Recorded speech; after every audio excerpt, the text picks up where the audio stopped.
అంటారు. రూతు గ్రంథం అనగానే మనకందరికీ చాలా సుపరిచితమైనటువంటి వాక్యము, అన్నీ కూడా మనకు తెలిసినటువంటి విషయాలే ఉన్నాయి. రూతు ఒక మోయాభిరాలుగా ఉంటుండగా నయోమి వాళ్ళ అత్తగారు తన ఇద్దరు కుమారులు తన భర్త కలిసి వాళ్ళ దేశంలో కరువు వచ్చినప్పుడు ఆ ప్రాంతాన్ని వదిలేసి మోయాబు ప్రాంతానికి వలస వెళ్ళి అక్కడ బ్రతుకుతూ ఉన్నటువంటి కాలంలో వాళ్ళ కుమారులకు వయస్సు వచ్చిన తర్వాత వాళ్ళ ఇద్దరి కుమారులకు ఆ ప్రాంతంలో ఉన్నటువంటి స్త్రీలనే పెళ్లి చేయడం జరిగింది. కొంతకాలం అయిన తర్వాత విధి వక్రీకరించింది. తన భర్తతో పాటుగా ఇద్దరి కుమారులను కూడా పోగొట్టుకుంది. ఆ సంఘటన, సంగతి, పరిస్థితులు అన్నీ కూడా మీకు విదితమే, మీకు తెలిసినటువంటివే. నేను కొత్తగా చెప్పేది ఏమీ లేదు. అయితే ఇందులో నుంచి మనం నేర్చుకోవాల్సినటువంటి అంశాలు ఏమిటి? ఈ రాత్రి ప్రభు మనకు మరొకసారి ఎందుకు ఈ విషయాలను జ్ఞాపకం చేయడానికి ఇష్టపడుతున్నాడు? ఈ విషయాన్ని మనం దృష్టించుదాం. రండి నాతో పాటుగా పరిశుద్ధమైనటువంటి బైబిల్ గ్రంథంలో నుంచి, రూతు గ్రంథంలో నుంచి 2వ అధ్యాయంలో మరికొన్ని విషయాలను మనం పరిశీలించి నేర్చుకునేటువంటి ప్రయత్నాన్ని మనం చేద్దాం. అంతకంటే ముందుగా మనం చూస్తే రూతు తిరిగి తన స్వగ్రామమునకు వచ్చిన తరువాత అక్కడ తన ప్రజలతో మాట్లాడుతుంది కదా. ఏమంటుంది అని అంటే, ఒక మాటను మొదటి గ్రంథంలో నుంచే మనం చదువుకుందాం. 20వ వచనంలో నుంచే మనం చూసుకుందాం. ఆమె సర్వశక్తుడు నాకు చాలా దుఃఖము కలుగజేసెను గనుక నన్ను నయోమి అనక మారా అనుడి. నేను సమృద్ధి గలదాననే వెళ్ళితిని, యెహోవా నన్ను రిక్తురాలిగా తిరిగి రాజేసెను. చాలండి. Thank you sister. ఒక మంచి మాటను మనం చూడగలుగుతున్నాం.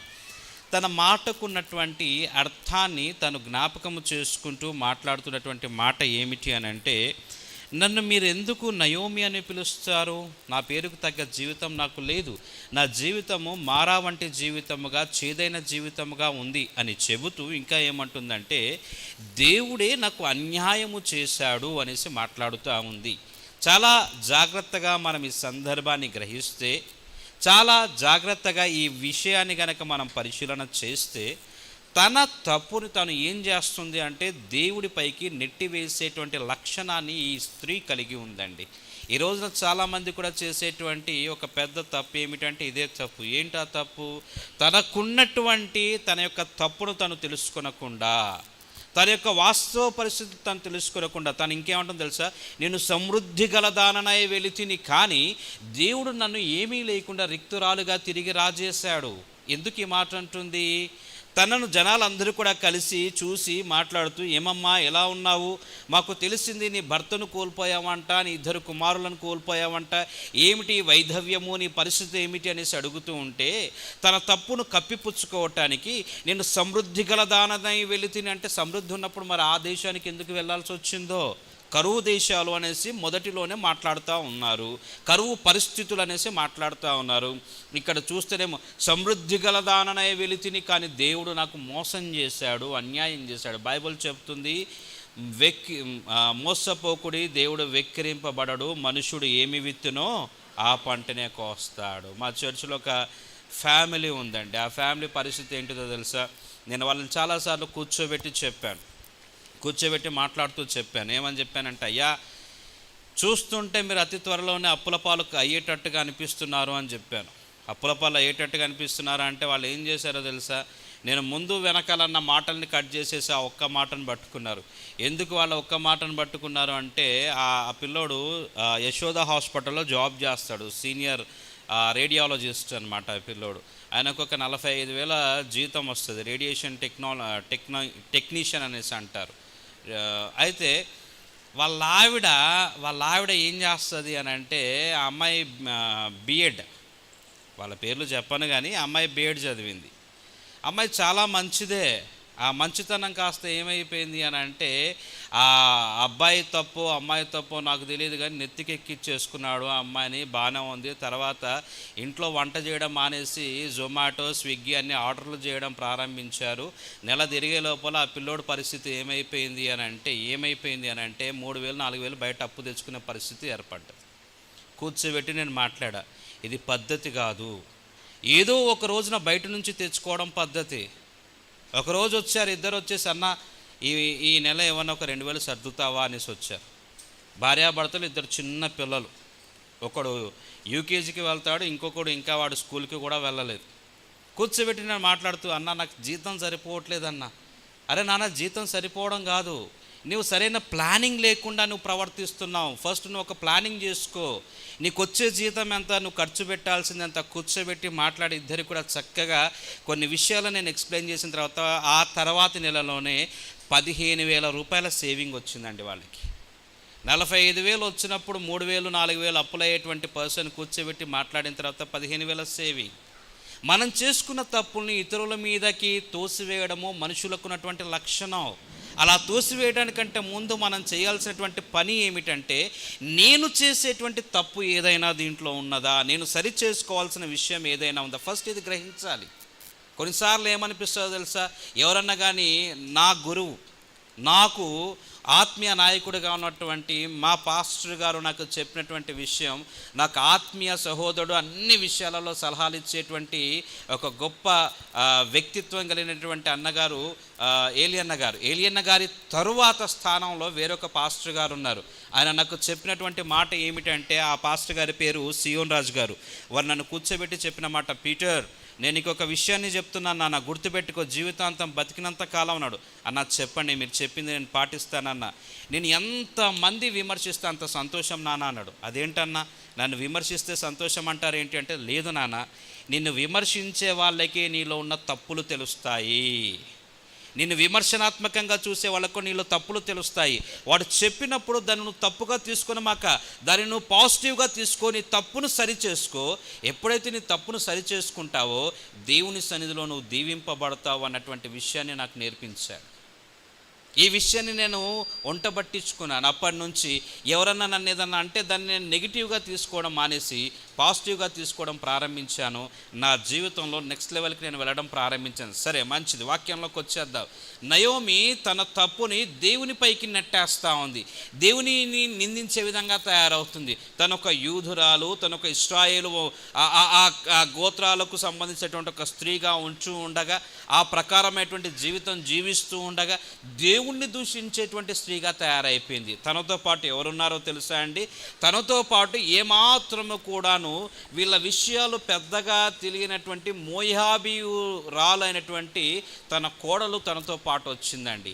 ఆ కోడలు పేరు రూతుగా మనం చూస్తూ ఉన్నాం. మొత్తానికి అత్త వచ్చింది. ఇంట్లో ఉన్నటువంటి పప్పులు ఉప్పులు ఉన్నాయో అయిపోయాయో నాకైతే తెలియదు, కానీ 2వ అధ్యాయంలో నుంచి కనుక మనం చదువుకుంటే, 2వ అధ్యాయంలో చూద్దాం. మనం 2వ వచనంలో నుంచి మనం చదువుకుందాం. చూడండి. మోయాబురాలైనటువంటి రూతు, నీ సెలవైన ఎడల నేను పొలములోనికి పోయి ఎవని కటాక్షము పొందగలనో వాని వెనక పరిగెను నేరుకొందునని నయోమితో చెప్పగా. ఆగుదామండి ఒకసారి. నయోమితో చెప్పగా ఏమని చెబుతుంది రూతు? నేను వెళ్ళి పని చేస్తాను అత్తగారు. ఏమంటుందండి ఇప్పుడు ఆవిడ?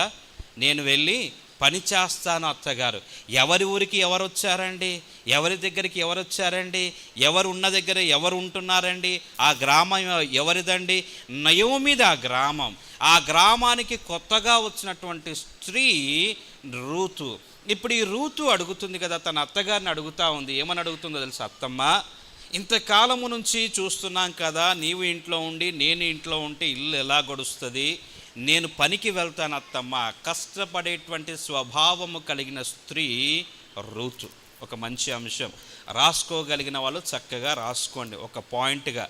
రూతు కష్టపడే స్వభావము కలిగినటువంటి స్త్రీ. రూతు కష్టపడే, అందరూ చెప్పండి, ఎవరు ఎవరు ఎవరు? రూతు కష్టపడే స్వభావం కలిగింది. అందరూ చెప్పండి. మీరేం కష్టపడతారమ్మా? ఈ మాట చెప్పమంటేనే తెగ ఫీల్ అయిపోతారు. 33 వంకర్లు తిరుగుతారు ఈ మాట చెప్పటానికి. ఈ మాట బయటికి వలకటానికి ఏందో మీకు అంత బాధ, నాకు అర్థం కావట్లేదు. రూతు కష్టపడే స్వభావం కలిగింది. చెప్పండి. నాకు 8 ఆపరేషన్లే 102 కుట్లున్నాయి ఈ శరీరంలో. నేనున్నాను. బైబిల్ క్లాస్లో దాదాపుగా 5 నుంచి 6 గంటలు నిలబడి బైబిల్ క్లాస్లో మా పిల్లలకు పాఠాలు చెప్తున్నాం. ఏలి అన్న బయట పరిచర్య చూసుకొని వచ్చేసి వారు కూడా రెస్ట్ లేకుండా వారు పాఠాలు చెప్తున్నారు. మీకేం రోగం, మీరెందుకు ఈ రకంగా ప్రశాంతంగా కూర్చొని ఏసీలు అన్నీ ఫ్యాన్లు వేసి పెడితే ఇట్నే ఉంటుంది ఏలియన్న గారు. కాస్త మా ఊర్లో కూడా పంపిస్తే ఎండలో అలా అలా అలా ఉంటే అప్పుడు కాస్త తెలుస్తుంది. హల్లెలూయా చెప్పరా? కష్టపడే స్వభావం కలిగింది. చెప్పండి ఇంకొకసారి. ఎవరు? రూతు. ఎవరి ఊర్లో ఉంది? అత్తగారి ఊర్లో ఉంది. అత్తగారి ఊర్లో ఉన్నటువంటి ఈ కోడలు కష్టపడుతూ ఉంటుంది. తన ఒంటిని అంటే తన కష్టాన్ని దాచిపెట్టుకుంటాను, నాకెందుకు వచ్చింది అత్తమ్మ, నువ్వు చేయి నేను తింటా అన్నటువంటి రోజుల్లో లేదు తను. అర్థమైందా? నువ్వు చేయి నేను తింటా అన్నటువంటి రోజుల్లో లేదు, నేను కష్టపడుతాను అనేసి అంటుంది. ఎవరు? ఈ కోడలు. ఎందుకో తెలుసా? తనకు కష్టం విలువ తెలుసు. కష్టం విలువ తెలిసిన వాడు ఎక్కడున్నా కానీ వాడు కష్టపడుతూనే ఉంటాడండి. తన కష్టాన్ని దాచిపెట్టుకునేటువంటి వ్యక్తిగా ఉండడు. నువ్వు కష్టపడగలగాలి. బైబిల్లో నుంచి కనుక మనం జాగ్రత్తగా పరిశీలన చేస్తే అపోస్తులుడైనటువంటి పౌలు గారు తెస్సలోనికీయులకు రాసినటువంటి పత్రికలో, మొదటి పత్రికలో కానివ్వండి, రెండవ పత్రికలో కానీ అక్కడ ఉన్నటువంటి సంఘస్థులకు చాలా స్పష్టంగా చెప్తాడు. ఏమని చెప్తాడు తెలుసా? అరే నానా, నువ్వు గనక కష్టపడకుండా నువ్వు భోజనము చేసేటట్టయితే నీవు సంఘంలో ఉండదగిన వ్యక్తివి కాదు. అటువంటి వాడిని మీరు జాగ్రత్తగా గుర్తించి వాడికి మీరు బుద్ధి చెప్పండి అని అంటాడు. నువ్వు కష్టపడాలి.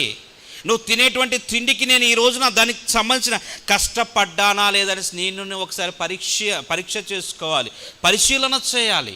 ఈరోజు నేను కష్టపడి ₹1 దాచిపెడితే ఆ కష్టపడి దాచిపెట్టిన రూపాయి నా కష్టకాలంలో నన్ను ఆదుకుంటుంది, నాకు సహాయం చేస్తుంది. అంతే కదండి.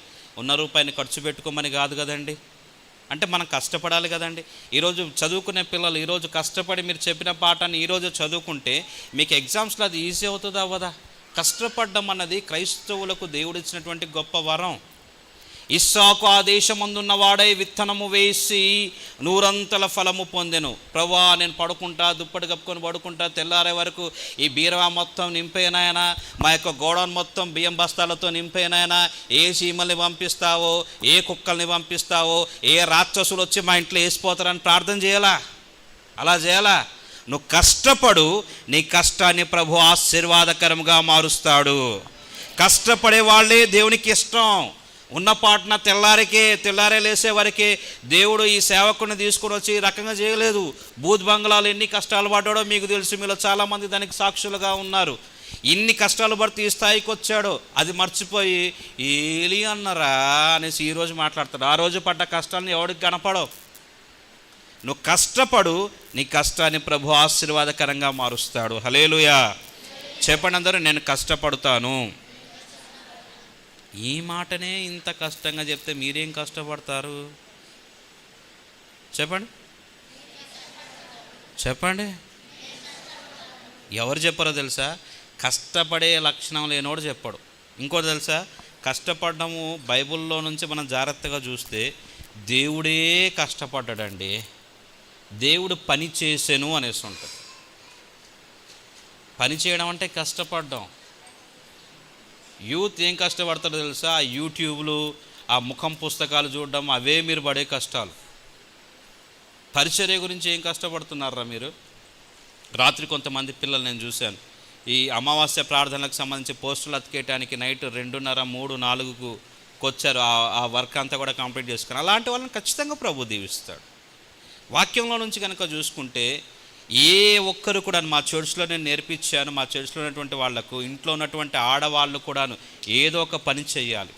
మనం గతం రోజుల్లాగా ఒక్కళ్ళు సంపాదిస్తే సరిపోయి ప్రశాంతంగా కూర్చొని తినే రోజుల్లో లేము. మనం ఇద్దరూ కష్టపడాలి. నేను మా ఆవిడ ఇద్దరం కూడాను. మా ఆవిడ ఒక సంఘాన్ని చూసుకుంటుంది, నేను ఇంకొక సంఘాన్ని చూసుకుంటాను. నువ్వు ఈ సంఘంలో జరిగే ప్రతి ప్రార్థన నువ్వు అటెండ్ అవ్వు, ప్రతి ప్రార్థన నువ్వు చూసుకో. అక్కడ ఏదన్నా ప్రార్థన ఉంటే అది నేను చూసుకుంటాను. ఇంపార్టెంట్ ప్రార్థనకి నేను వస్తాను, నువ్వు అక్కడికి రావాలి. ఇద్దరి మధ్యలో అండర్స్టాండింగ్. కష్టపడాలి. కష్టపడితేనే రేపటి రోజున ఒక మంచి స్థితిలోకి మనం వస్తాము. కష్టపడితేనే మనను నమ్ముకున్నటువంటి, మనపైన ఆధారపడ్డటువంటి వాళ్ళకు కూడా ఒక దారిని చూపించిన వాళ్ళం అవుతాం. హల్లెలూయా. రూతు ఎవరి గురించి కష్టపడుతూ ఉంటుందండి? తన గురించా? తన అత్తగారి గురించి కూడా కష్టపడుతూ ఉంటుంది. హల్లెలూయా. ఇకపోతే రెండవ అంశంగా మనం చూసుకుందాం. చూడండి, దాన్ని అలా మనం కంటిన్యూగా చదువుకుని వద్దాం. చూడండి, 5వ వచనం నుంచి చూద్దాం. అప్పుడు బోయాజు కోయువారి మీద ఉంచబడిన తన పనివానిని చూచి ఈ చిన్నది ఎవరని అడగగా, కోయువారి మీద ఉంచబడిన ఆ పనివాడు, ఈమె మోయాబు దేశము నుండి నయోమితో కూడా తిరిగి వచ్చిన మోయాబురాలైన యవ్వనురాలు. ఈమె చేను కోయువారి వెనుకకు పనుల మధ్యను ఏరుకొని కూర్చుకొనుటకు దయచేసి నాకు సెలవిమ్మని అడిగెను. రెండవది, ఈ స్త్రీ రూతు ఒక పద్ధతి కలిగినటువంటి స్త్రీగా ఉంది, మర్యాద తెలిసినటువంటి స్త్రీగా ఉందండి. ఎలా ఉందండి? ఒక పద్ధతి కలిగిన స్త్రీగా కదా. వెళ్ళి తన ఇష్టానుసారంగా పరిగే కదా ఏరుకోవడం అనేసి తనకు నచ్చింది తను చేయట్లేదు. లేవికాండం 19:9-10 ప్రకారంగా పరిగను పేదవారికి వదిలిపెట్టమని దేవుడు చాలా స్పష్టంగా చెప్పాడు. ద్వితీయోపదేశ కాండంలో కూడా మనం ఆ విషయాన్ని చూసుకోగలం. 24:19-22 వరకు మనం చూసుకుంటాం. అయితే గమనించండి ప్రియ దేవుని బిడ్డలారా, ఇక్కడ మనం చూసేటువంటి అంశం ఏమిటంటే, తను వెళ్ళి తనకు నచ్చినట్టుగా తను చేయకుండా పరిగ వేరుకుంటాను అనేసి, అంటే పరిగ అంటే మీకు అందరికీ కూడా తెలిసే ఉంటుంది. అక్కడ ఉన్నటువంటి ఆ పని వాళ్ళ మీద ఉన్నటువంటి సూపర్వైజర్తో అడుగుతూ ఉంది, అయ్యా దయచేసి నాకు పర్మిషన్ ఇవ్వండి, దయచేసి నాకు అవకాశం ఇస్తే నేను పరిగ వేరుకుంటాను అనేసి పర్మిషన్ తీసుకొని పద్ధతి కలిగిన స్త్రీగా మనం ఈ రూతును చూస్తూ ఉంటున్నామండి. ఎలా చూస్తున్నామండి? పద్ధతి కలిగిన స్త్రీగా. పద్ధతి కలిగి మనం ఉంటే, పద్ధతిగా మనం ప్రవర్తిస్తే, పద్ధతిగా మనం ఉంటే గొడవలు అనేటివి మన జీవితాల్లో రావండి. సర్దుబాటు వ్యక్తిత్వాన్ని మనం అలవర్చుకుంటాం. ఎందుకు వస్తాయి గొడవలు? ఎందుకు వస్తాయి గందరగోళాలు? ఎందుకు జరుగుతాయి కీచులాటలు? పద్ధతి అన్నది మనం మర్చిపోతాము కాబట్టి. రైట్. మూడవదిగా మనం చూసుకుందాం. తను పర్మిషన్ తీసుకుందంట. మూడవదిగా మనం కనుక చూసుకుంటే 10వ వచనంలోకి రండి ఒకసారి. ఒక నిమిషం. 7వ వచనం నుంచి కంటిన్యూగా, 7 కాదు 8 నుంచి కంటిన్యూ చదువుకుంటూ వద్దాం. అప్పుడు బోయాజు రూతుతో, నా కుమారి, నా మాట వినుము, వేరొక పొలములో ఏరుకొనుటకు పోవద్దు, దీనిని విడిచి పోవద్దు,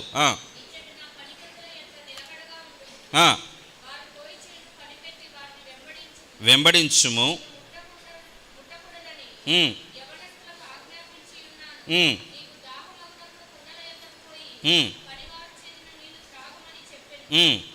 అందుకు ఆమె సాగిలపడి తల వంచుకొని, ఏమి తెలిసి పరదేశినైన నా యందు లక్ష్యం ఉంచినట్లు నీకు కటాక్షము కలిగెనో అని చెప్పగా, బోయాజు, నీ పెనిమిటి మరణమైన తరువాత నీవు నీ అత్తకు చేసినదంతయు నాకు తెలియబడెను. నీవు నీ తల్లిదండ్రులను, నీ జన్మభూమిని విడచి ఇంతకు ముందు నీవు ఎరుగని జనమునొద్దకు వచ్చితివి.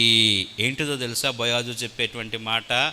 బోయాజు ఏం జ్ఞాపకం చేస్తున్నాడో తెలుసా? ఆవిడ సాక్ష్యమును జ్ఞాపకము చేస్తున్నాడండి. హల్లెలూయా. ఏం జ్ఞాపకం చేస్తున్నాడు? సాక్ష్యాన్ని. బోయాజు రూతు యొక్క సాక్ష్యాన్ని చూపిస్తూ ఉన్నాడు. నీవు నీ అత్తకు చేసినదంతయు నాకు తెలిసి ఉన్నది, నాకు తెలిసింది, నాకు అర్థమైంది. ఈ స్త్రీని అతను ఇంతకుముందు చూసినట్టుగా మనకు అనిపించట్లేదు. 5, 6, 7 వచనాలను కనుక చూసుకున్నట్లయితే, కానీ ఆ స్త్రీ గురించి బోయాజు విన్నాడంట. బోయాజు విని ఇప్పుడు ఏమని అంటున్నాడు తెలుసా?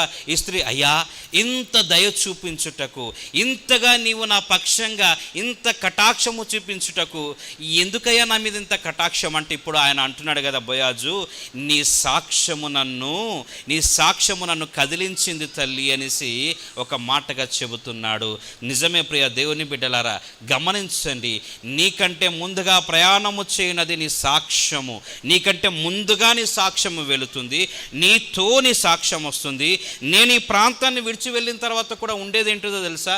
నా సాక్ష్యమే. ఒక వ్యక్తి బ్రతికినప్పుడు కంటే చనిపోయిన తర్వాత మిగిలి ఉండేది సాక్ష్యము. నీ సాక్ష్యం ఏ ప్రకారంగా ఉంటుంది? నీ గురించిన సాక్ష్యం ఏ ప్రకారంగా ఉంటుంది? నీ గురించిన సాక్ష్యము నీ భర్తనో, నీ అత్తమామనో, నీ తోబుట్టువులో, నీ తల్లిదండ్రులు చెప్పుకోవడం కాదు. రూతు గురించి సాక్ష్యం వాళ్ళ అత్త చెప్పట్లేదు. రూతు గురించి వాళ్ళ పుట్టింటోళ్ళ దేశం నుంచి వచ్చిన వాళ్ళు సాక్ష్యం చెప్పట్లేదు. తనను ఎన్నడూ కూడా ఎరగనటువంటి ఒక వ్యక్తి, ఒక ధనవంతుడు, ఈ ఇశ్రాయేలు గోత్రములకు సంబంధించినటువంటి ఒక గొప్పవాడు, ఆ గ్రామంలోనే మంచి పలుకుబడి కలిగినటువంటి వ్యక్తి సాక్ష్యముగా తెలియజేస్తున్నాడు. అమ్మా, నీ గురించి నేను మంచి విషయాలు విన్నాను. నీ సాక్ష్యము నా పైన ప్రభావము చూపించింది, నన్ను ప్రభావితము చేసినది. నీ సాక్ష్యమును బట్టి నీకు అవకాశము దొరుకుతూ ఉంటుంది. హల్లెలూయా, హల్లెలూయా. ఎక్కడికన్నా నువ్వు వెళ్ళావనుకోండి, నీ సాక్ష్యమును బట్టి అక్కడ నీకు అవకాశం దొరుకుతుందండి. నీ సాక్ష్యం ఏ ప్రకారంగా ఉంటుంది? ఈ రోజున అన్నిటికంటే ప్రాముఖ్యమైనది డబ్బు కాదు, లేదంటే నీకున్నటువంటి అంతస్తులు కాదు, పరపతి కాదు. ప్రాముఖ్యమైనది క్యారెక్టర్, సాక్ష్యం ఈజ్ మోస్ట్ ఇంపార్టెంట్. సాక్ష్యమును కోల్పోయినట్లయితే, సాక్ష్యము లేనట్లయితే నీవు బ్రతికినా చచ్చిన వానితోనే సమానము. నీ గురించి నీవనుకోవడం కాదయ్యా సాక్ష్యం అంటే. నీ గురించి నువ్వు డబ్బా కొట్టుకోవడం కాదు తల్లి సాక్ష్యం అంటే. నీ గురించి నీ శత్రువు కూడా ఏమని చెప్తున్నాడు, అదండి సాక్ష్యం. అది సాక్ష్యం. దావీదు గురించి ఫిలిష్తీయుల వైపు సాక్ష్యం చెప్తా ఉన్నారు. దావీదు గురించి దావీదు చెప్పుకోవడం కాదు, యేసు ప్రభువుల వారు అంటారు, నా గురించి నేను చెప్పుకున్నది సాక్ష్యం ఎలా అవుతుంది, నా గురించి మిగిలిన వారు చెప్పేది సాక్ష్యం అన్న భావంతో మాట్లాడుతూ ఉన్నాడు. మరి నీ గురించి సాక్ష్యం ఎవరిని అడగాలి? ఒక కోడలు ఎటువంటిది అత్తను అడగాలి, ఒక కోడలను అడగాలి, నీ అత్త గురించినటువంటి సాక్ష్యం ఏంటిది అనేసి. నువ్వెటువంటి వాడు అనేసి నీ యజమానుని అడగాలి, నీ యజమానుడు ఎటువంటి వాడు అనేసి నిన్ను అడగాలి. నీ శత్రువులు కూడా నీ గురించి ఒప్పుకోదగిన సాక్ష్యము నీ జీవితంలో ఉండాలి. సాక్ష్యం ఈజ్ మోస్ట్ ఇంపార్టెంట్. సాక్ష్యము లేని బ్రతుకే కాదు. హల్లెలూయా. ఇప్పుడు సేవకుని చూసి మీరు భయపడతారు, బాగానే ఉంది. నేను లేనప్పుడు నా గురించి ఏం మాట్లాడతారో అదే సాక్ష్యం. నేను ఉన్నప్పుడు నా ముఖం ముందు మాట్లాడడం కాదు సాక్ష్యం. నేను లేనప్పుడు కూడా నా గురించి మీరు ఏదైతే మాట్లాడతారో అదే సాక్ష్యం.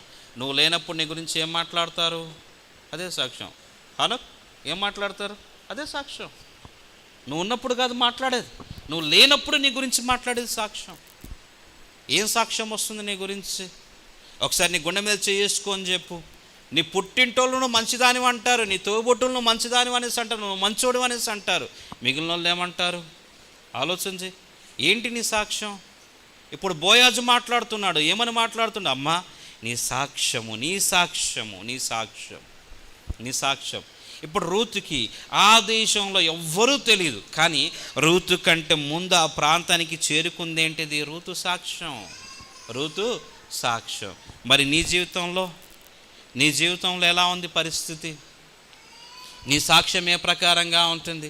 నీ అత్తగారింట నీ సాక్ష్యం ఎలా ఉంటుంది? పనిచేసే దగ్గర సాక్ష్యం ఎలా ఉంది? నువ్వు చదువుకునే కాలేజీలో నీ సాక్ష్యం ఎలా ఉంది? నీ సంఘములో నీ సాక్ష్యం ఎలా ఉంది? సంఘస్థుల దగ్గర నీ సాక్ష్యం ఎలా ఉంది? ఇవన్నీ కూడా మీరు ఆలోచన చేయాలి. ఏదో నాలాగా నిలబడేసి తెల్ల బట్టలు వేసుకున్నంత మాత్రాన మేము చెప్పడం కాదు. మాకు కూడా లోపల భయం ఉంటుంది. ఏంటో తెలుసా? నేను నా సాక్ష్యాన్ని కాపాడుకుంటున్నానా లేదా అన్నది.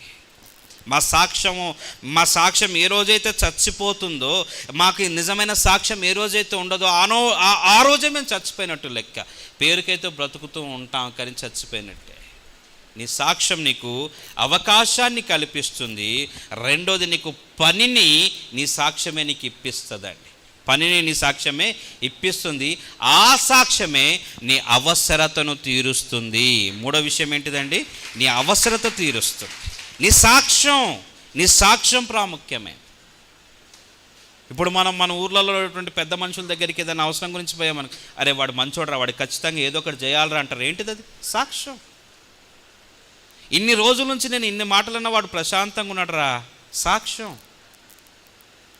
అరే వాడు పెద్ద పెంటరా, వాడితో పెద్ద తలనొప్పి, నసగాడు, వాడిని వదిలేయండి, సాక్ష్యం. నీ సాక్ష్యం ఏ రకంగా ఉంది? సాక్ష్యం ఒక్క రోజులో డెవలప్ అవ్వదండి. ఎంత కష్టపడాలో తెలుసా నీ జీవితంలో? నువ్వు ఒక మంచి సాక్ష్యాన్ని కలిగి ఉండటానికి ప్రయత్నం చేయాలి, ప్రయాసపడాలి. ఒక తల్లి బిడ్డకు జన్మనివ్వటానికి ఏ రకంగా ప్రసవ వేదన పడుతుందో, ఒక నిజమైన సాక్ష్యాన్ని కొనసాగించటానికి అంత ప్రసవ వేదన పడాలి. సాక్ష్యం చాలా ప్రాముఖ్యమైనది. సాక్ష్యము లేకుండా నీవు బ్రతుకుతున్నావేమో, జాగ్రత్త. ఈ మాట చెప్పటానికి రాత్రి ప్రభు నన్ను ఇక్కడ ఉంచాడు. హల్లెలూయా. ఏం కావాలండి? ఏం కావాలండి? మొదటి విషయము కష్టపడేటువంటి స్వభావము, రెండవ విషయము పద్ధతి కలిగిన స్త్రీ, మూడవది సాక్ష్యాన్ని కలిగిన స్త్రీ. హల్లెలూయా. చెప్దాం అందరం. మన జీవితంలో కూడా ఇట్లాంటి లక్షణం ఉండాలా వద్దా? ఉండాలా వద్దా? నేను ఇట్లాంటి లక్షణాన్ని కలిగి ఉంటానన్న వాళ్ళు చేయెత్తి హల్లెలూయా చెప్పండి. అట్టి కృప దేవుడు మీకు ఇచ్చునుగాక. ఇకపోతే నాలుగవ విషయాన్ని మనం చూసుకుందాం. రైట్, నాలుగవ విషయాన్ని కనుక మనం చూసుకున్నట్లయితే ఇదే ఈ బోయాజు ఏమంటున్నాడో చూడండి. 12వ వచనంలో, యెహోవా నీవు చేసిన దానికి ప్రతిఫలమిచ్చును, ఇశ్రాయేలీయుల దేవుడైన యెహోవా రెక్కల కింద సురక్షితంగా ఉండునట్లు నీవు వచ్చితివి, ఆయన నీకు సంపూర్ణమైన బహుమానం ఇచ్చునని ఉత్తరం ఇచ్చాను. హల్లెలూయా. ఎక్కడికి వచ్చిందంట ఆమె? యెహోవా సన్నిధికి, లేదంటే యెహోవా దగ్గరకు. ఆయన మాట్లాడుతూ అంటున్నాడు కదా, యెహోవా రెక్కల కింద సురక్షితంగా ఉండునట్లు, యెహోవా రెక్కల కింద సురక్షితంగా ఉండునట్లు. వాస్తవానికి మోయాబీయుల దేశము చాలా భ్రష్టు పట్టినటువంటి దేశం అండి. మోయాబీయుల దేవుని పేరు ఏం పేరో తెలుసా? ఖామోష్ అంటారు. ఖామోష్, CHAMOSH, ఖామోష్. ఆ దేవుడికి ఒక సింహాసనం ఉంటుంది, 2 కొమ్ములు ఉంటాయి. మోయాబీయుల దేవుడు భయంకరమైనటువంటి వాడు. ప్రజలు ఆయనను విడిచి వేరే దగ్గరికి వెళ్తే ఆ దేశంలో ఉన్న శాపాలన్నీ కూడా వాళ్ళ మీదకే వస్తాయన్నటువంటి, వాళ్ళ దేశంలో ఉన్నటువంటి ఆ దేవుని ఆరాధించేటువంటి వాళ్ళకున్నటువంటి భయం. కానీ ఇప్పుడు ఈవిడ ఏం చేస్తుందో తెలుసా? వాళ్ళ దేశమును, వాళ్ళ దేశంలో ఉన్న తన ప్రజలను, తన దేవుణ్ణి అందరినీ వదిలిపెట్టి యేసయ్య దగ్గరికి వచ్చిందంట. హల్లెలూయా, హల్లెలూయా. యేసయ్య దగ్గరికి వచ్చిందండి. యేసయ్య దగ్గరికి వచ్చింది. నీ ప్రయత్నాలన్నీ పక్కన పెట్టు. ఎన్నో ప్రయత్నాలు చేస్తుంటావు, ఏవేవో ప్రయత్నాలు చేస్తుంటావు. రా యేసయ్య దగ్గరికి. యేసయ్య రెక్కల నీడను ఆశ్రయించు. ఇప్పుడు బోయాజు చెబుతున్నాడు, ఇది కూడా సాక్ష్యంలో ఒక భాగంగానే చెబుతున్నాడు. ఏమంటున్నాడో చూడండి 11వ వచనంలో, నీవు నీ తల్లిదండ్రులను, నీ జన్మభూమిని విడచి ఇంతకుముందు నీ వెరుగని జనమునొద్దకు వచ్చితివి. నీ తల్లిదండ్రులను, నీ జన్మభూమిని, ఆ జన్మభూమిలో ఉన్నటువంటి నీ దేవుణ్ణి అందరినీ పక్కన పెట్టేసి యేసయ్య దగ్గరికి రా. యేసయ్య దగ్గరికి రా. చెప్పలు కొడదాం అందరం కూడా ఒకసారి. యేసయ్య దగ్గరికి రా. నీవు అన్నీ వదిలేయ్, అన్నీ పక్కన పెట్టు, యేసయ్య దగ్గరికి రా.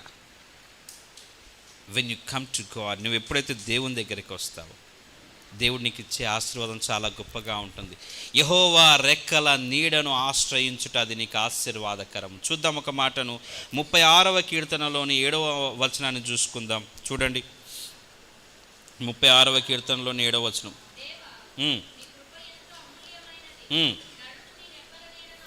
నరులు నీ రెక్కల నీడను ఆశ్రయించుచున్నారు. ఇంకొక మాట 57వ కీర్తన 1వ వచనం.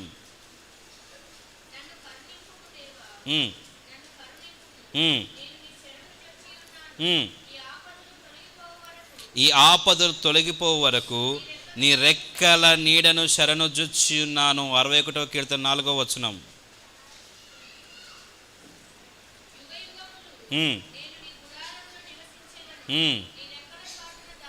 నీ రెక్కల చాటున దాగుకొందును. చూసారా ఈ రకంగా 91వ కీర్తన 4వ వచనం.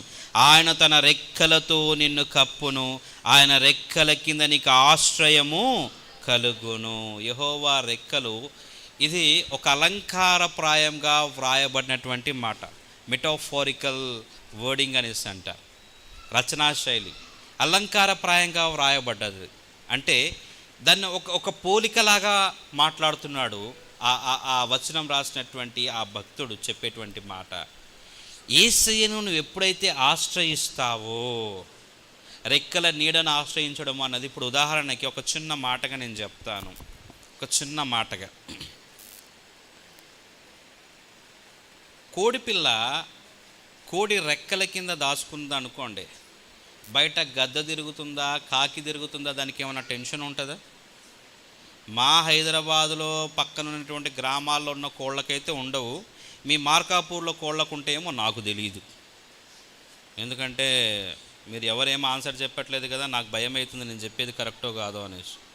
జాన్పాల్ కరెక్టా తప్ప చెప్పవే మాటతోనే. నువ్వు మాట్లాడితే ముత్యాలు పడితే మళ్ళీ ఏరి నీకే ఇస్తాను ఆయన. మాట్లాడు ముందైతే. హల్లెలూయా చెప్దాం అందరం. ఆ రెక్కల కింద దాచుకుంటే బయట ఏముందో దానికి అవసరం ఉండదు. దానికి కావాల్సిన అన్నీ సమకూర్చున్నటువంటి బాధ్యత తల్లి కోడి పైన ఉంటుంది. యెహోవా రెక్కల నీడను ఆశ్రయించడం అంటే నా బాధ్యత, నా బరువు, నా సమస్తము కూడా నేను దేవుని పైన వేసేసాను అని అర్థం. హల్లెలూయా. ఎప్పుడైతే నీ బాధ్యత, నీ బరువు, నీకున్న సమస్తాన్ని కూడా దేవుడి చేతికి అప్పజెపుతావో నిశ్చింతగా నీ ఉండొచ్చు. హల్లెలూయా. చక్కని మాట కదా. యెహోవా రెక్కల నీడను ఆశ్రయించుట. నేను యేసయ్య రెక్కల నీడను ఆశ్రయిస్తాను. మరొకసారి చెప్పండి. మొదటి మాట చెప్పండి, నేను కష్టపడతాను. చెప్పరా? రెండవది వ్యవహరిస్తాను. చెప్పరా? మూడవది సాక్ష్యం. తర్వాత కూడా చెప్పు నాన్న. సాక్ష్యం అని మింగేస్తావు, బయటికి రాదా? నీకు లేదు కదా, అందుకే నువ్వు చెప్పట్లేదు, నాకు అర్థమైంది. సాక్ష్యం కలిగి ఉంటాను. నాలుగవది యేసయ్య రెక్కల నీడను. రైట్, చివరిగా మనం చూసుకుందాం. ఒక చిన్న మాట చెప్పేసి చివరి మాట చెప్పేసి క్లోజ్ చేస్తాం. మోయాబు స్త్రీలను వాళ్ళ దగ్గరికి చేర్చుకోవడం, ఈవెన్ వాళ్ళ దరిదాపుల్లో కూడాను ఇశ్రాయేలీయులు రానివ్వరు. కానీ ఈ మోయాబిరాల్ని బోయాజు ఏం చేస్తున్నాడో తెలుసా? అమ్మ, నీకు దప్పికైతే నా పని వాళ్ళు వచ్చి ఆ మూల ఉన్నటువంటి కుండలో నీళ్లు తాగుతారు కదా, నీవు కూడా వాళ్ళతో కలిసి తాగు అంటున్నాడు.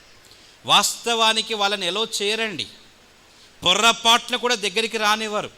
10 తరాల వరకు కూడా వాళ్ళు రావటానికి వాళ్ళకు వీల్లేదు. చాలా కఠినమైనటువంటి నియమాలను దేవుడు పెట్టాడు వాళ్ళకి. కానీ ఆవిడ సాక్ష్యము మళ్ళా ఇతన్ని ఆ మాట చెప్పే విధంగా ప్రేరేపిస్తూ ఉంది. వాళ్ళతో కలిసి నువ్వు నీళ్లు తాగు. తర్వాత ఏమన్నాడో తెలుసా? కొంచెం కిందకు వస్తే మనం 14వ వచనం. బోయాజు భోజన కాలమున నీవిక్కడికి వచ్చి భోజనము చేసి చెరుకలో నీ ముక్క ముంచి తినుమని ఆమెతో చెప్పగా, చేను కోయివారి యొద్ద ఆమె కూర్చుండెను. ఆమెకు భోజనం ఉందో లేదో కూడా తెలియదు పరిస్థితి.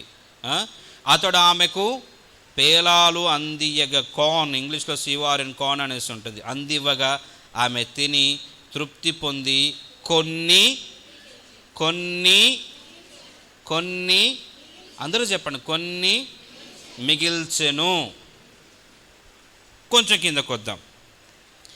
17వ వచనం. కాబట్టి ఆమె అస్తమయం వరకు ఆ చేనులో ఏరుకొనుచు తాను ఏరుకొనిన దానిని దుల్లగొట్టగా అవి దాదాపు తూమెడు యవలాయను. ఆమె వాటిని ఎత్తుకొని ఊరిలోనికి వచ్చినప్పుడు ఆమె అత్త ఆమె ఏరుకొనిన వాటిని చూచెను. ఆమె తిని తృప్తి పొందిన తర్వాత తాను మిగిల్చిన వాటిని చూపించి ఆమెకిచ్చెను. చివరి మాట, తను బాధ్యత కలిగిన స్త్రీగా ఉంది. హల్లెలూయా. ఎలాంటి స్త్రీగా ఉందండి? బాధ్యత కలిగిన స్త్రీగా. తన అత్తను తను మర్చిపోలేదు. తన అత్త పక్కన పెట్టిందేమో కానీ బాధ్యత కలిగినటువంటి కోడలుగా తను చేయాల్సిన బాధ్యత తను చేస్తుంది. తన అత్తను తను పక్కన పెట్టలేదు. తను తిని మిగిల్చుకున్న వాటిని తెచ్చేసి నా అత్త తిన్నదో లేదో, నా అత్త ఎలా ఉందో ఏమిటో, నా అత్త యొక్క యోగక్షేమాలు అనేసి తన అత్త విషయమే బాధ్యత కలిగిన వ్యక్తిగా ఉంది. బాధ్యత వయసుతో సంబంధం లేదండి. నువ్వు చిన్నదానివే కావచ్చు, చిన్నవాడివే కావచ్చు, పెద్దదానివే కావచ్చు. బాధ్యతకి వయసుకి సంబంధం లేదు. నువ్వు బాధ్యత కలిగిన వ్యక్తిగా ఉంటే దేవుడు నిన్ను దీవిస్తాడు. హల్లెలూయా. మొత్తం 5 విషయాలు మనం నేర్చుకుంటున్నాం. ఏమేమి నేర్చుకుంటున్నామో తెలుసా? మొదటిది కష్టపడే స్వభావము, రెండోది పద్ధతి కలిగి ఉండడము, మూడవది ఏంటిదండి? సాక్ష్యము కలిగి ఉండడం, నాలుగవది ఏంటిదండి? యేసయ్య రెక్కల నీడను ఆశ్రయించడం, ఐదవది ఏంటిదండి? బాధ్యత కలిగి ఉండడం. ఈ 5 విషయాలను మనం మన జీవితంలో కలిగి ఉంటే నిశ్చయంగా రూతు కంటే గొప్ప దీవెనలను ప్రభు మనకు అనుగ్రహిస్తాడు. అందరు తలలు వంచి కళ్ళు మూసుకోండి. ఒక చిన్న ప్రార్థన చేసుకుందాం. ఒక